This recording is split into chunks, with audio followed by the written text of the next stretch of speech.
ਸਮਝਿਆ ਹੁੰਦਾ ਉਹਨੇ ਪਿਆਰ ਸਾਡੇ ਨੂੰ ਤੇ ਅੱਜ ਸਾਨੂੰ ਜ਼ਿੰਦਗੀ ਚੋਂ ਕੱਢ ਕੇ ਨਾ ਜਾਂਦੀ ਜੇ ਸਮਝਿਆ ਹੁੰਦਾ ਉਹਨੇ ਪਿਆਰ ਸਾਡੇ ਨੂੰ ਤੇ ਅੱਜ ਸਾਨੂੰ ਜ਼ਿੰਦਗੀ ਚੋਂ ਕੱਢ ਕੇ ਨਾ ਜਾਂਦੀ ਸਾਡੇ ਦਿਲਾਂ ਰੋ ਨਾ ਬੇਗਾਨਿਆਂ ਦੇ ਲਈ ਹੁੰਦੀ ਆਪਣੀ ਤਾਂ ਤੈਨੂੰ ਕਰਦੇ ਛੱਡ ਕੇ ਨਾ ਜਾਂਦੀ ਸਾਡੇ ਦਿਲਾਂ ਰੋ ਨਾ ਬੇਗਾਨਿਆਂ ਦੇ ਲਈ ਹੁੰਦੀ ਆਪਣੀ ਤਾਂ ਤੈਨੂੰ ਕਦੇ ਛੱਡ ਕੇ ਨਾ ਜਾਂਦੀ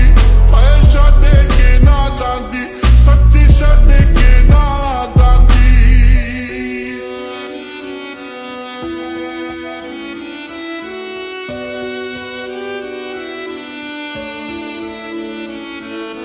ਸੋਈ ਮਜਬੂਰੀ ਸੀ ਤਾਂ ਪਹਿਲਾਂ ਸੋਚ ਲੈਂਦੇ ਹੋ